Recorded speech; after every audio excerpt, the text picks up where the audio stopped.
Alors, avec Ruba Gazal, qui est chef parlementaire de Québec solidaire, alors tous les partis étant invités, puis je répète, j'ai appelé dès le départ, rapidement, elle s'appelle Marie-Clarisse, même, tu dois connaître, ton attachée de presse. C'est avec elle que j'ai parlé. Et puis, j'ai dit, moi, là, on se connaît pas perso parce que je connaissais Marois Risky, Pascal Bérubé, Comment ça se Sylvain fait qu'on Lévesque. se connaît pas, d'ailleurs? Pourquoi tu m'as Tu jamais m'écoutais-tu invité? à l'autre station à Québec? Je suis là à 11h30 tous les jours. OK, Ouais, mais puis on parle moi... de plusieurs affaires. Mais je veux dire, t'attendais que je t'écoute pour que tu m'invites? Je sais pas. Non, parce que comme je vous dis, je vous ai écouté Oui. d'avance. OK. J'ai invité moi-même. Là, j'ai Justine qui est recherchiste qui est. Mais je suis c'est très un job- contente là, qu'on fasse... Bref, alors là, qu'on brise il y a- la glace Oui, ça, aujourd'hui. moi aussi, absolument. Là, il y a deux bulles. Il y a une bulle où on va parler de la gauche en général ici et en France. Je m'intéresse énormément. J'ai écouté toute l'entrevue que tu as eue avec Jean-Luc Mélenchon à McGill. Je m'intéresse beaucoup à ça. Puis je Excellent. trouve qu'il y a des parallèles à faire. Donc, l'État, vraiment, on va être précis. Au niveau électoral, Oui. quelle est ta lecture de la gauche en général au Québec? Puis si tu veux, on peut parler de la France. Oui. Ça, c'est après. Oui. Au départ, tu es venu ici me parler d'un projet de loi que tu as mis de l'avant. Oui. Sur la contraception, la santé sexuelle en général. Oui. Grosso modo, dis-moi si je me trompe, tu voudrais que la pilule soit gratis pour les Québécois. Oui. En fait, tous les moyens de contraception soient gratuits. Parce que souvent, quand on parle de contraception, puis on le voit là, dans les médias, à chaque fois qu'on parle de contraception, on parle de la pilule. Oui. Mais il y a plein d'autres méthodes de contraception, comme le stérilet, comme même des injections, des timbres. Il y en a plein, plein, plein. Pourquoi? Parce que toutes les femmes, on n'est pas faites pareil, puis il y a des moyens, puis des méthodes de contraception qui marchent pour des femmes, qui ne marchent pas pour d'autres. Il y a plein de femmes, par exemple, puis je suis certaine, celles qui nous écoutent, il y en a qui vont se reconnaître, qui ont pris la pilule toute leur vie depuis qu'elles ont 15-16 ans. Puis, à un moment donné, elles se sont rendues compte que c'était pas bon pour elles parce que ça avait des effets secondaires. Des fois, même, ça amène des problèmes de santé mentale, etc. Puis, elles découvrent un jour que c'est parce que la contraception, c'est pas bon. Ça leur prend un autre moyen. Puis ça, on découvre souvent trop tard. Est-ce que les condoms sont inclus quand tu dis Oui. la contraception? Oui. C'est que toi, tu veux qu'au Québec, là, les moyens de contraception, quels qu'ils soient, Oui. ça coûte rien. En fait, je veux qu'on fasse la même chose que ce que la Colombie-Britannique a fait OK? depuis 2023, de rendre tous les moyens de contraception gratuits pour tout le monde, toutes les femmes. Et c'est le cas. Et bonne nouvelle, en la rendant gratuite pour les femmes, donc les femmes ne payent pas pour pilules, stérilet, etc., bien, l'État fait des économies. Puis il y a déjà l'État de la Colombie-Britannique a déjà commencé à faire des économies plus tôt que ce qu'ils pensaient. Eux autres, ils prévoyaient que c'est 27 millions de dollars à la 4e année. C'est comme un retour sur investissement. Tu Ouais. investis dans quelque chose, Oui. tu as un retour. Mais il y a où le retour? Sous Et- quelle forme? C'est ça. C'est que quand on utilise la contraception puis qu'on enlève les barrières à son utilisation, la première barrière, c'est le coût. Il y a des femmes qui en prennent pas parce que ça coûte cher. Surtout les jeunes femmes. 25 des jeunes femmes n'en prennent pas alors qu'elles en auraient besoin. OK. Qu'est-ce qui arrive? Bien, elles tombent enceintes. Elles n'avaient pas planifié de tomber enceinte. Elles n'avaient pas prévu le faire. Des fois, elles vont choisir d'avorter et c'est tout à fait correct. On ne juge pas ça. Mais c'était peut-être pas leur choix premier. Fait que quand tu fais un avortement, ça occasionne un coût pour l'État. Si elle prenait la contraception, ben, puis qu'il n'y a pas eu d'avortement, il n'y a pas eu de grossesse, il n'y a pas eu d'avortement, ben, c'est des économies. Ça peut être aussi, elles peuvent décider de poursuivre la grossesse, mais c'était pas planifié, fait que ça a plein d'implications sur sa vie. L'État le système de santé, c'est sûr que ça va avoir un impact sur elle, sur le système de santé. Donc, de prévenir des grossesses non planifiées, ça amène beaucoup d'économies à l'État. Nous, ici au Québec, on l'a chiffré. Et ce que ça coûte comme investissement pour l'État québécois, si on le rendait gratuit, Oui. c'est 55 millions de dollars par année. Par année, OK. Chaque année, c'est ça que ça coûte. Mais les économies qu'on ferait, Oui. c'est 80 millions de dollars par année. OK. Donc, au bout du compte, au net, on est gagnant, on fait une économie. Puis pourquoi je commence à parler de ça dès le début, puis de l'argent, puis tout ça? Parce que c'est ça la beauté de cette mesure-là. C'est qu'on la rend gratuite. Et là, les gens ils disent, mon Dieu, ça va coûter cher. Déjà, on a un déficit historique. Ça n'a pas de bon sens. Ça va coûter cher. La logique voudrait qu'on rend quelque chose gratuit pour les femmes. Donc, c'est sûr que ça va coûter de l'argent pour l'État.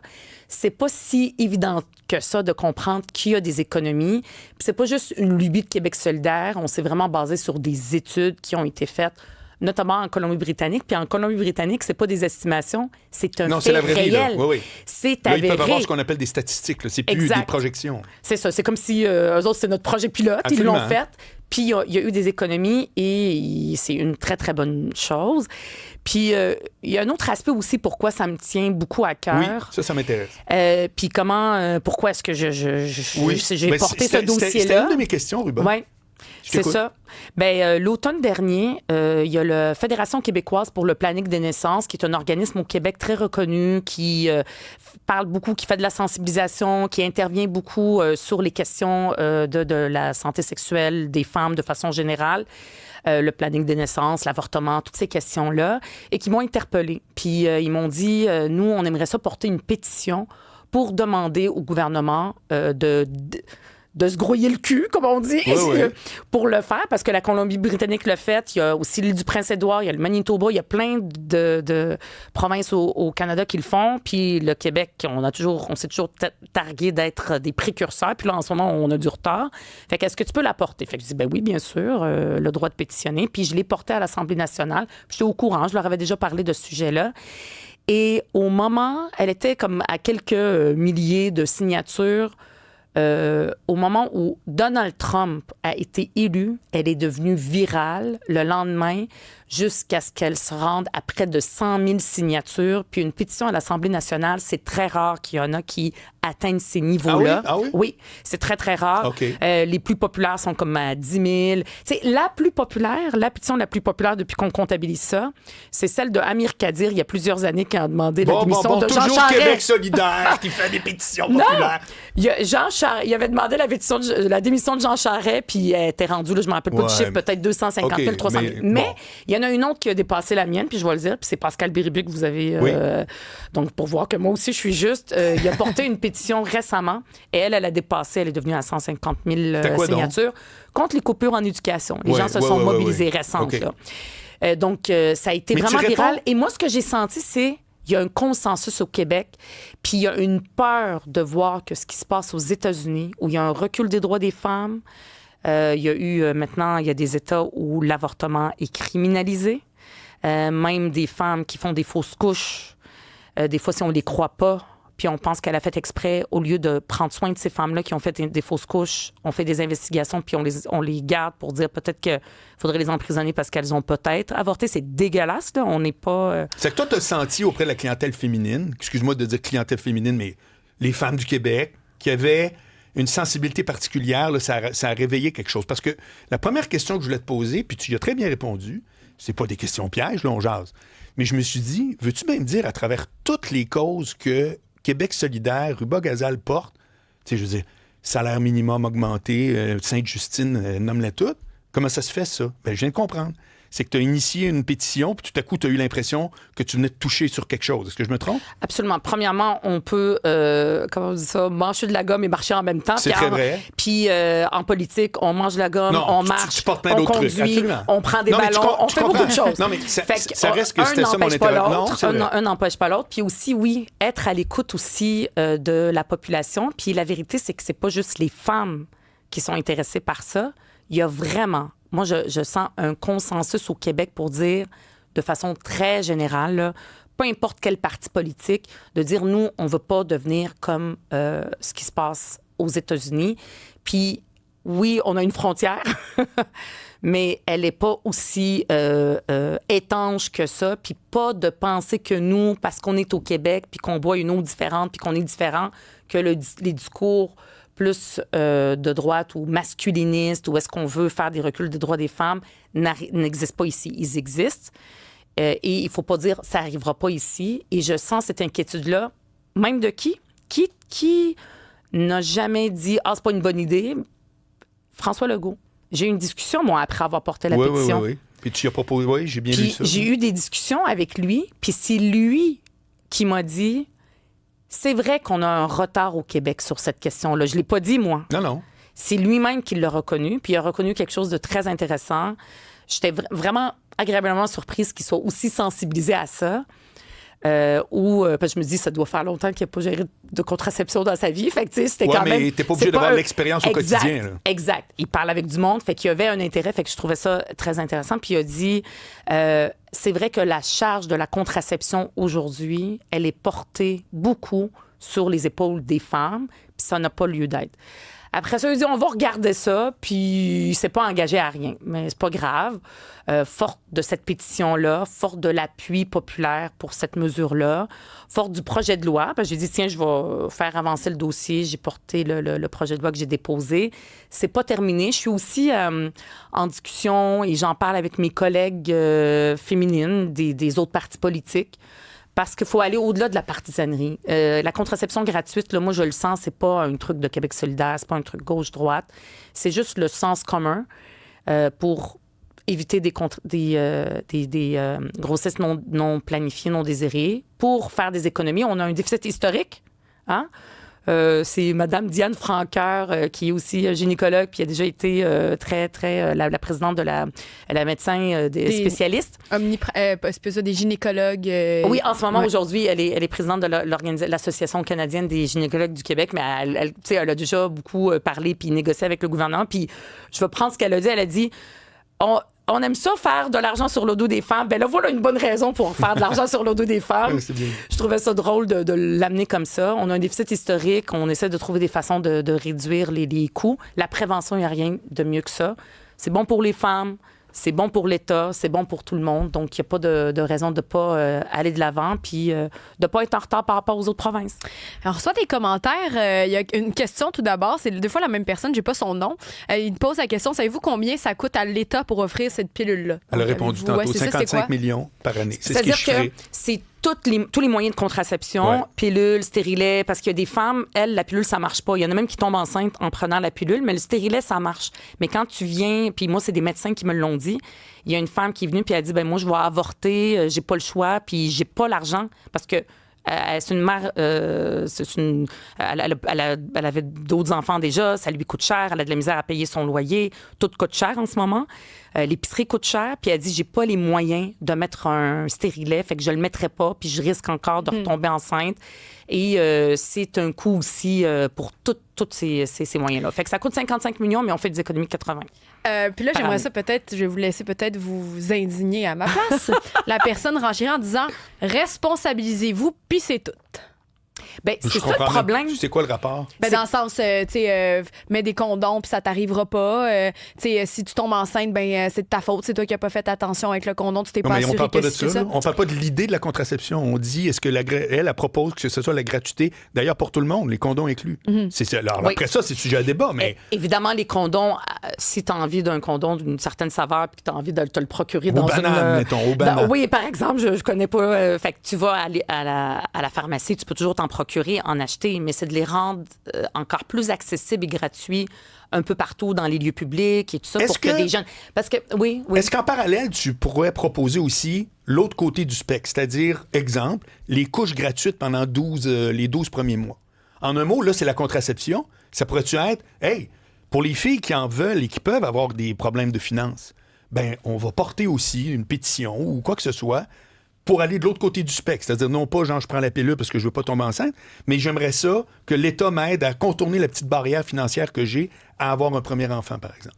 Bien, il y a beaucoup de... Quand les femmes tombent enceintes, puis ça, il y a beaucoup d'études qui le démontrent, il y a un appauvrissement des femmes, même quand elles sont en couple. Mais ça te tente pas d'attaquer ça aussi? Ben, en ce moment, c'est pas un sujet. Il y a des villes qui offrent déjà des kits pour les jeunes parents gratuits quand ils ont un enfant. Je sais que les CLSC aussi peuvent aider les femmes, les familles et tout ça. J'ai pas fait d'études, j'ai pas regardé ça. En ce moment, c'est la contraception parce que c'est un enjeu qui est un sujet qui touche les femmes. On comprend même pas pourquoi c'est pas encore gratuit et qui a des effets bénéfiques pour toute la société. Après ça, est-ce qu'il faut aider les familles, par exemple, par rapport au logement? Pourquoi est-ce que les familles n'y arrivent pas aujourd'hui, même si les deux travaillent? Pourquoi ils n'y arrivent pas? Bonne question. Pourquoi ils n'arrivent pas à payer toutes sortes de choses? Pourquoi est-ce que ça coûte aussi cher à l'épicerie? Bien, parce que le coût des loyers a extrêmement augmenté, parce qu'il y a moins d'offres de logements à prix abordable, etc. Il y a des spéculateurs. C'est immense, mais en ce moment, moi, ce que je sais, c'est que les jeunes femmes qui auraient besoin de contraception, le corps des jeunes femmes n'en prennent pas. Et une des réponses que j'ai déjà eues du gouvernement, c'est on veut aider celles qui en ont besoin. Parce qu'il y a des femmes qui ont des assurances privées. Et leurs assurances couvrent le coût de la contraception. Okay. Et elles peuvent mettre leurs enfants. Fait que si elles ont une adolescente, une jeune femme toujours à la maison, elles pourraient y avoir accès gratuitement. Mais il y a beaucoup de femmes, de jeunes filles, qui sont sur les assurances de leurs parents, mais qui ne l'utilisent pas. Pourquoi? Pour des questions de confidentialité. Parce qu'elles ne veulent pas que papa, maman sachent ça. Fait qu'il y a beaucoup de barrières. Beaucoup de cas d'espèce. Beaucoup de cas d'espèces.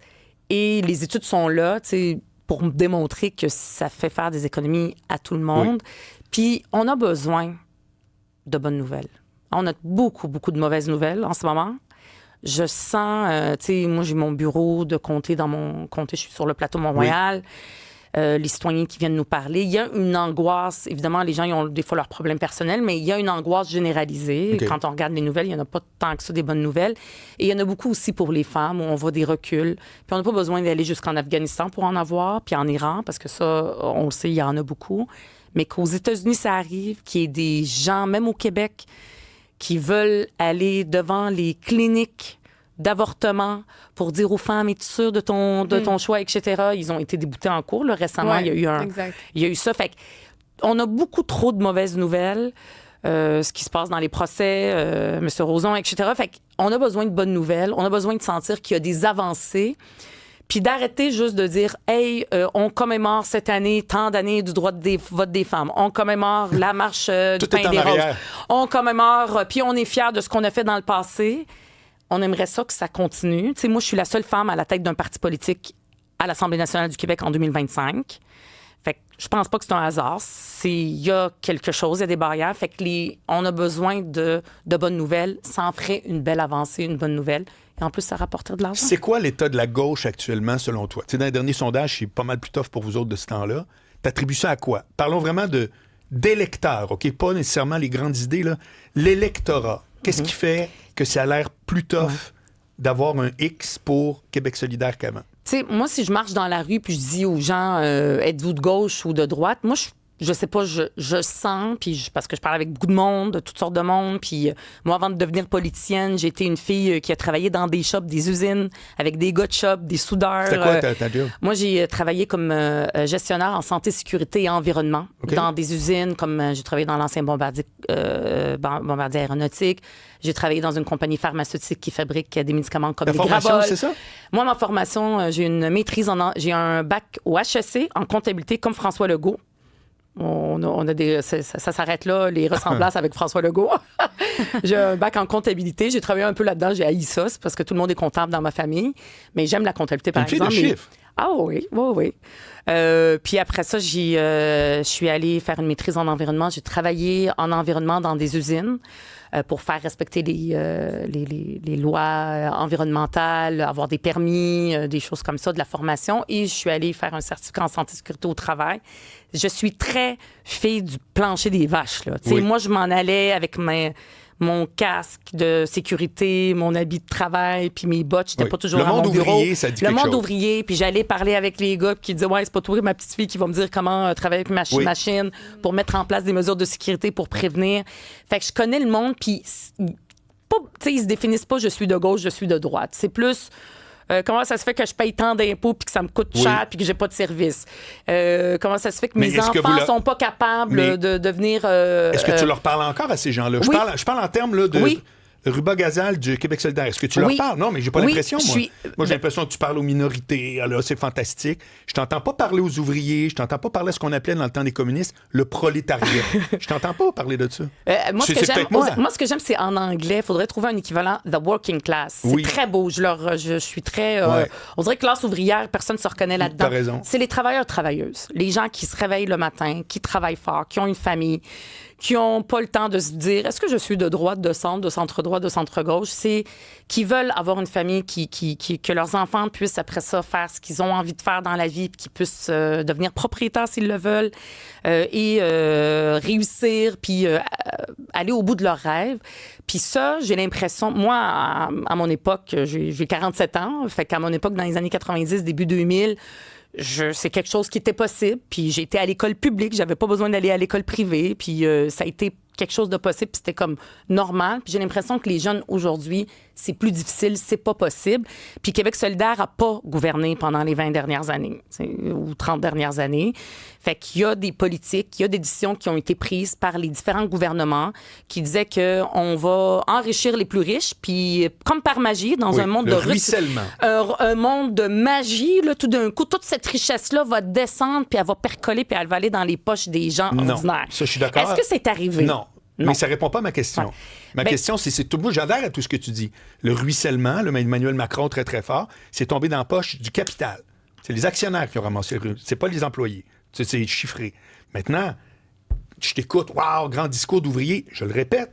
Si vous baissez dans les sondages, c'est pas juste parce que, justement, cette clientèle-là, tu la captes pas comme avant? Le défi, moi, ce que je dis, c'est pas comme une primeur. Là. C'est pas la première fois que je dis ce que je dis là. C'est quelque chose que je tiens comme discours depuis très, très longtemps, surtout moi venant de ce milieu-là, puis le connaissant pour vrai. Maintenant, pourquoi est-ce qu'on n'est pas entendu? Pourquoi est-ce que ce que je dis n'est pas entendu? Puis c'est plus les clichés qu'on met sur Québec solidaire qui sont plus présents. Je suis aussi d'accord avec ça, c'est vrai. Le défi de la gauche, c'est pas juste au Québec, c'est partout à travers le monde. On le voit, il y a un discours plus de droite, encore le ruissellement, où est-ce qu'on pense qu'en enrichissant les plus riches, ça va percoler. Trump a été élu comme ça. Là, le working class est en train de le regretter puis est en train de voir qu'ils sont en train d'être pénalisés, contrairement aux promesses de Donald Trump. Où est-ce que lui, il dit, l'élite, on n'aime pas ça. Je veux dire, c'est un multimillionnaire. Accompagné et appuyé par des gens extrêmement riches, les plus riches. Il dit, moi, je fais pas partie de l'élite, moi, je fais partie de vous autres, puis il y va à coups de mensonges.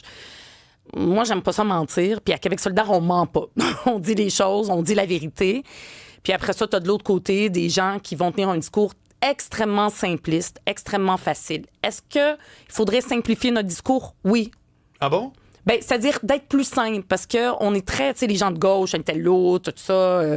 Puis là, on parle en concept. Peut-être que c'est ça. Moi, je me pose autant de questions. Moi, je fais de la politique comme je le sens. Je parle exactement comme ça, comme je parle avec mon cœur.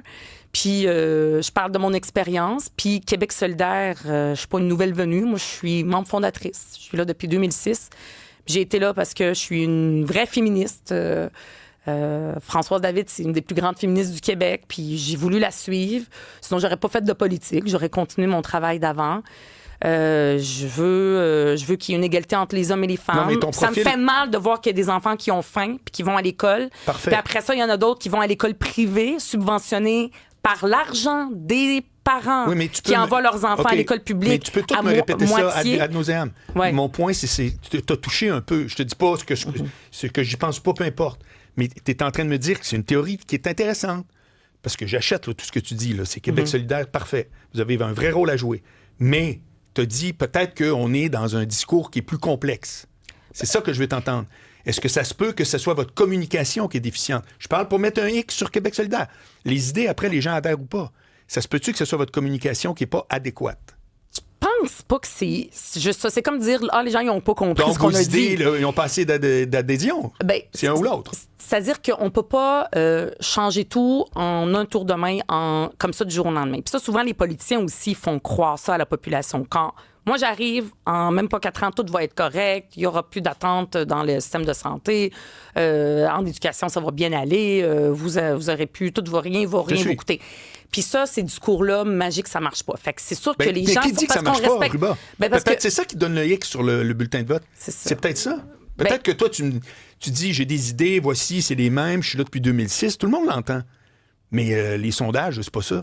Puis les sondages, donc, ça montre... Peut-être qu'il faudrait que tu tournes les coins un peu plus ronds, peut-être. C'est pas tout noir ou blanc. Je veux dire, les sondages, ça monte, ça descend. Nous, on a un projet ambitieux pour le Québec.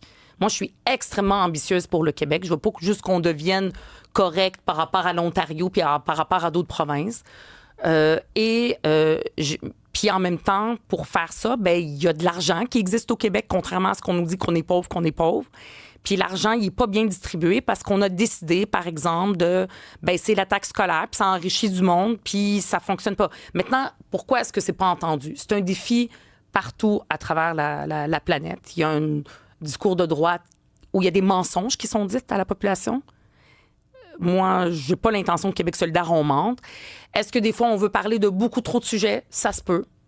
Moi, maintenant, quand je suis arrivée comme chef parlementaire, ce que j'ai dit, c'est que je veux parler aux travailleurs et travailleuses du Québec, des gens qui n'y arrivent pas avec 2 salaires, à élever leur famille, qui doivent choisir entre payer la contraception ou payer l'épicerie. Puis ça, c'est vrai. Des fois, on peut devenir déconnecté quand on a un bon salaire. Comme moi, j'ai un bon salaire. Puis on peut ne pas se rappeler de ce monde-là, puis de qu'est-ce qu'ils vivent, puis ceux qui vont dans les banques alimentaires parce qu'ils n'y arrivent pas. Fait que moi, j'ai dit, ben là, j'ai appelé ça mon étoile polaire, puis le parti a dit, oui, c'est la bonne chose. Il va falloir qu'on parle aux personnes qui travaillent fort puis qui n'y arrivent pas, puis qu'est-ce que nous, on va faire pour eux. Fait que c'est un défi mondial pour la gauche, puis ici au Québec, on a eu nos défis à l'interne, puis là, on a une stabilité, puis c'est ça que je vais continuer à mettre de l'avant. Merci, Ruba Gazal. Bouge pas, reste avec moi pour le reste.